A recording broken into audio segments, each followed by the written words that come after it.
Hello everyone, welcome to this session of Textbook Super Coaching. This is me Tulika, your UGC NET Paper 1 faculty, and these are the timings of my free live sessions on YouTube and Textbook app. Learners, don't forget to like, share and subscribe to our channel. If you are new to Textbook Super Coaching and is preparing for UGC NET, SET, JRF, Assistant Professor और PhD related exam, तो हमारे channel को जरूर से कर लीजिए subscribe. अब students हमारी क्लासेस सिर्फ इंग्लिश में भी होती हैं जिसका हमारा सेपरेट चैनल है, तो do subscribe to our channel so that you don't miss out on any important update. Besides ये है मेरा टेलीग्राम ग्रुप। इस ग्रुप के माध्यम से हम आपके साथ सभी इंपॉर्टेंट अपडेट्स इंफॉर्मेशन शेयर करते हैं, तो do join the Telegram group. तो लर्नर्स, जैसा कि आप लोग जानते हैं कि पीएचडी के लिए बहुत सारे यूनिवर्सिटीज़ ने एप्लीकेशन मांगे हैं, नोटिफिकेशंस आनी शुरू हो गई है एंड जो चयन का तरीका है उसमें इंटरव्यू बहुत इंपॉर्टेंट है। अब इस इंटरव्यू को कैसे करेंगे आप क्लियर, क्या चीज कौन सी ऐसी चीजें हैं जिनका आपने रखना है ध्यान, उन सभी बातों को हम आज के सेशन में करेंगे कवर। Before that I would like to tell you little more about how the entire process works.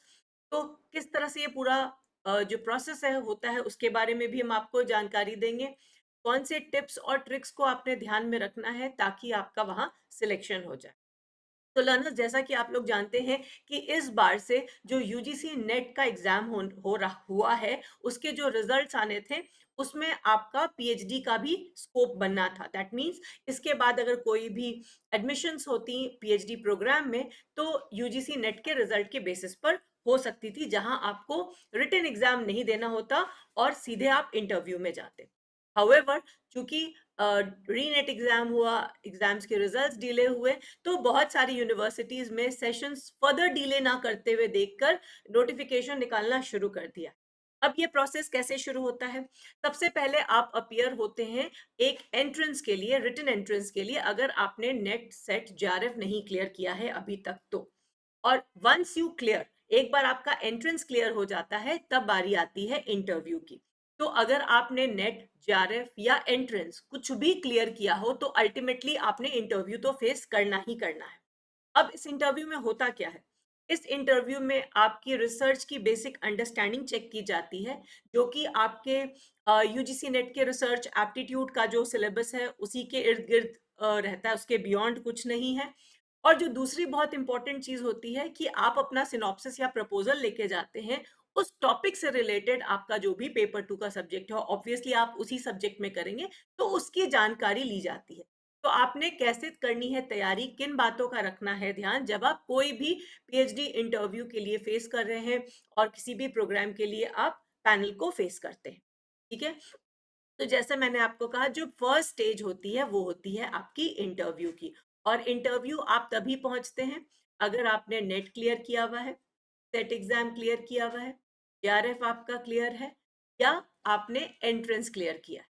ठीक है, तो यहाँ जाके आप समझ लीजिए सब एक बराबर हो जाते हैं इंटरव्यू के स्टेज पे। तो इन सब चीज, इनमें जितने आपके मार्क्स हैं उसका आप समझ लीजिए करीब करीब ऑलमोस्ट सारी यूनिवर्सिटी 70-30 का रेशियो मानती है, और इंटरव्यू पे 30% निर्भर करता है या 30 नंबर निर्भर करता है। अब ये इंटरव्यू लेता कौन है? इंटरव्यू को कंडक्ट करता है एक पैनल, और इस पैनल में होते हैं आपके पेपर टू के एक्सपर्ट्स। ज्यादातर ये जो पैनल या कमेटी जो होती है उसमें 2 से 3 लोग होते हैं, और वो आपसे अपना सिनॉप्सिस सबमिट करने के लिए कहते हैं। सिनॉप्सिस या प्रपोजल जो आपने किसी एक रिसर्च टॉपिक पर बनाया होता है। ठीक है, इस रिसर्च टॉपिक पे प्रपोजल बनवाने का, सिनॉप्सिस बनवाने का पर्पस ये है कि वो आपकी अंडरस्टैंडिंग को चेक करना चाहते हैं, दो चीजों की। एक आपकी रिसर्च पे अंडरस्टैंडिंग कितनी है, और दूसरा आपका जो भी पेपर टू है उसका आपने जो भी टॉपिक पिक किया है अपनी स्टडी के लिए उसको आप कितना समझते हैं। तो आप जो भी टॉपिक को प्रिपेयर कर रहे हैं आपको उसकी प्रॉपर जानकारी होनी चाहिए। आपसे पूछा क्या जाता है इंटरव्यू में, क्या पूछा जाता है? सबसे पहला क्वेश्चन होता है कि आपको बोला जाता है कि आप अपने बारे में कुछ बताइए।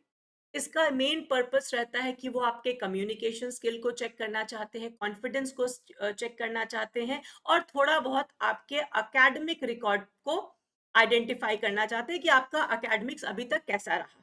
तो आप, अगर आपकी कोई अचीवमेंट है तो उसके बारे में बताते हुए आप अपना इंट्रोडक्शन देते हैं। ठीक है? उसके बाद आती है बात आपके टॉपिक पर, और ये टॉपिक होता है आपका सिनॉप्सिस या प्रपोज़ल का। अब पहला क्वेश्चन जो most of the time jury पूछती है आपसे, जो पैनल है वो पूछता है कि आपने इस टॉपिक पर रिसर्च क्यों किया? दैट मीन्स आपका जो एरिया ऑफ इंटरेस्ट है उसको आपने स्पेसिफाई करना है, उसके पीछे का कारण बताना है कि आपने ये टॉपिक क्यों सेलेक्ट किया। अब टॉपिक को जब आपने जस्टिफाई कर दिया तो नेक्स्ट क्वेश्चन बनता है, आपकी इस स्टडी का रैशनल क्या है, क्या लॉजिक है, इसका सोशल बेनिफिट क्या होगा, सोसाइटी को इससे क्या लाभ मिलेगा, आपने इसी टॉपिक को क्यों सिलेक्ट किया। तो यहाँ पे आपके एरिया ऑफ इंटरेस्ट और रैशनल का एक कॉम्बिनेशन आंसर आपने तैयार कर लेना है कि क्यों आपका इस पर्टिकुलर सब टॉपिक में इंटरेस्ट है या इस फील्ड में इंटरेस्ट है, इसकी आपको तैयारी कर लेनी है। अब आएगी कि आप ये रिसर्च करेंगे कैसे। दैट मीन्स आपका वो ये चेक करेंगे कि आपको मेथोडोलॉजी का कितना ज्ञान है, क्या आप सैम्पलिंग समझते हैं, क्या आप पॉपुलेशन समझते हैं। तो अगेन जो भी आपने टॉपिक सेलेक्ट किया है उसमें आप जो भी मेथड से मेथोडोलॉजी अपनाना चाह रहे हैं उसकी अच्छी खासी इंफॉर्मेशन आपके पास होनी चाहिए, जानकारी होनी चाहिए। Next very important thing is, खास करके टॉपिक को लेके, कि टॉपिक आपका बहुत रेलेवेंट होना चाहिए। जो भी टॉपिक आपने सिनॉप्सिस बनाया है उसमें आप कम से कम 10 से 12 रिव्यू जरूर डालें, और इन रिव्यू को अच्छे से पढ़ें। इन रिव्यू से आपको पता चल जाएगा कि इस टॉपिक पे अभी कहाँ कहाँ स्टडीज हो रही हैं और क्या काम हो रहा है। ठीक है? और बहुत ही हम्बल अप्रोच आपको रखनी है कि थोड़ा काम हुआ है और मैं इसी काम को आगे बढ़ाना चाहता हूँ या चाहती हूँ। तो आपको इस तरह से अपना फ्लो ऑफ जो कॉन्वर्सेशन है वो करना है। मेथोडोलॉजी आप क्या लगाएंगे, अगर स्टेटिस्टिक्स लगेगा तो क्या आप प्रपोज कर रहे हैं, क्योंकि ये सिर्फ एक प्रपोजल है। और कोई ये जरूरी नहीं होता है कि अगर आपका पीएचडी प्रोग्राम में सिलेक्शन हो जाए तो आपको इसी टॉपिक पर रिसर्च करना है, ऐसा कुछ नहीं होता है। ये सिर्फ इसलिए बनाया जाता है ताकि आपकी दो चीजों की अंडरस्टैंडिंग पैनल को समझ में आ जाए। एक रिसर्च जो कि बेसिक्स है, और दूसरा पेपर टू आपका टॉपिक जो आप पिकअप कर रहे हैं, जो आगे करना चाहते हैं। आजकल कई बार क्वेश्चन एथिक्स और रेफरेंसिंग से भी पूछा जाता है। तो अगेन जैसा मैंने आपको कहा कि जो रिसर्च एप्टीट्यूड हमारा यूनिट है यूजीसी नेट पेपर वन का, उसके बियॉन्ड कुछ भी नहीं है। तो उसकी एक ओवरऑल तो अंडरस्टैंडिंग जरूर से ले लीजिएगा। जो टाइप ऑफ रिसर्च आप करना चाह रहे हैं, चाहे क्वालिटेटिव है, क्वांटिटेटिव है, या अप्रोच आप जो फॉलो करना चाह रहे हैं, उसकी भी एक जानकारी अच्छे से लेनी बहुत जरूरी है।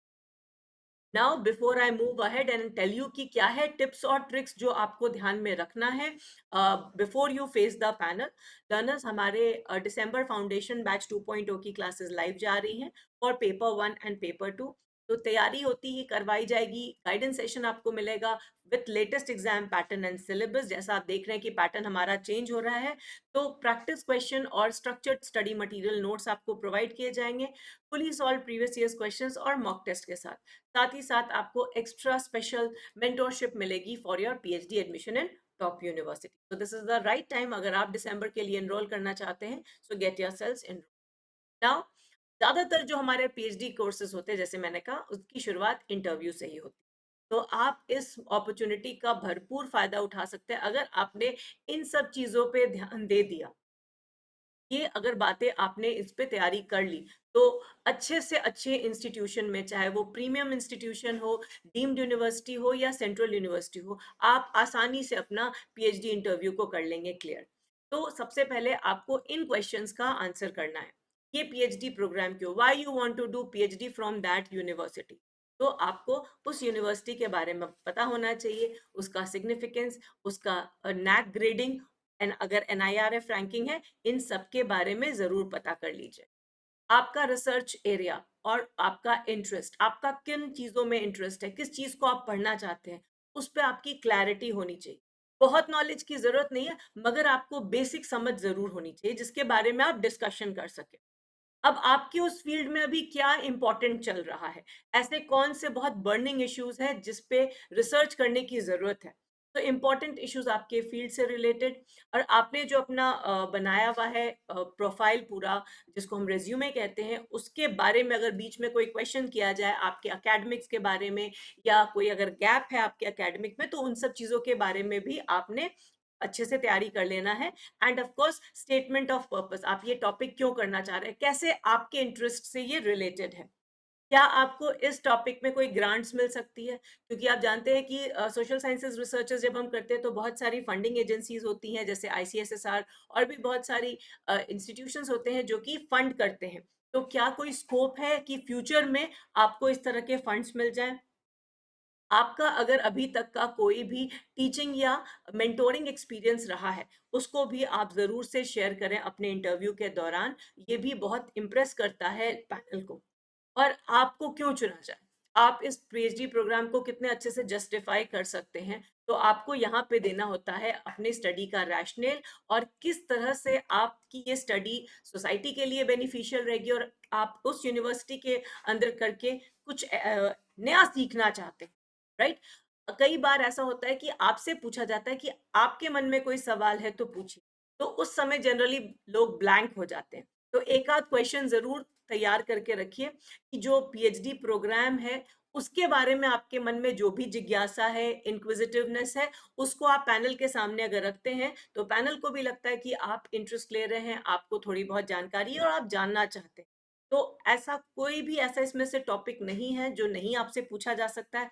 यही सारे क्वेश्चंस पूछे जाते हैं, तो इनका एक शॉर्ट फॉर्म में सबके आंसर्स अच्छे से प्रैक्टिस कर लेना है, ठीक है? और कई बार ऐसा बोला भी जाता है आपसे कि आपको पता है कैसी होती है life of a PhD student, तो आपको उसका भी एक आइडिया होना चाहिए कि यस, आपको 3 से 5 साल डिवोट करना होता है अपनी हायर एजुकेशन के लिए। अगर आपको स्टाइपेंड मिल रहा है तो ठीक है, नहीं मिल रहा है तो आपको ग्रांट्स के लिए कोशिश करते रहना होगा, आपको रिसर्च पेपर्स लिखना होगा। तो इन सब बातों की जानकारी, ये सब टर्म्स यूज़ करना ज़रूरी है when you are appearing for an interview, right? So what is the correct way to prepare an excel in PhD interview? सबसे पहला, एक अपना प्रॉपर रिज्यूमे बना लीजिए जिसमें आपके एकेडमिक इंफॉर्मेशन सारी हो, जिसमें अगर कोई अचीवमेंट है तो उन सबको डाल लीजिए। सेकंड हो गया आपका प्रपोजल या सिनॉप्सिस, उसकी एक इन डेप्थ अंडरस्टैंडिंग होनी चाहिए। उसके ऊपर जितने क्वेश्चंस मैंने कहे उन सब की तैयारी कर लीजिए। टिप्स जो दिए गए हैं, भी जितने क्वेश्चंस हैं उनका एक आंसर ज़रूर से तैयारी कर लीजिए। And you should be able to talk about your topic. अपने टॉपिक के बारे में ज़रूर कुछ लोगों से डिस्कस कीजिए before appearing for your interview. इससे क्या होता है, आप जितना इसके बारे में जनरल लोगों से बात करते हैं, डिस्कशन में बहुत सारी बात निकल के आती है, that gives you an insight और ये आपकी बहुत हेल्प करेगा जब आप फाइनल इंटरव्यू में अपीयर होंगे। तो एक बहुत ही हम्बल अप्रोच, क्लैरिटी के साथ इन सभी बातों पे ध्यान रखते हुए और एक अच्छा रिसर्च का रिवीजन लेके ही आप अपीयर करें पीएचडी इंटरव्यू में, तो जरूर होगा आपका selection. So in case learners, if you have any doubts, do ask in the comment section and I'll take it up in the subsequent classes. I hope you found this session to be informative and interesting. Don't forget to like, share and subscribe. किसी भी subscription based courses के लिए आप इस number पे contact कर सकते हैं. And do let me know which are the other topics you want me to take session in upcoming time. All the very best. God bless you all. Bye bye.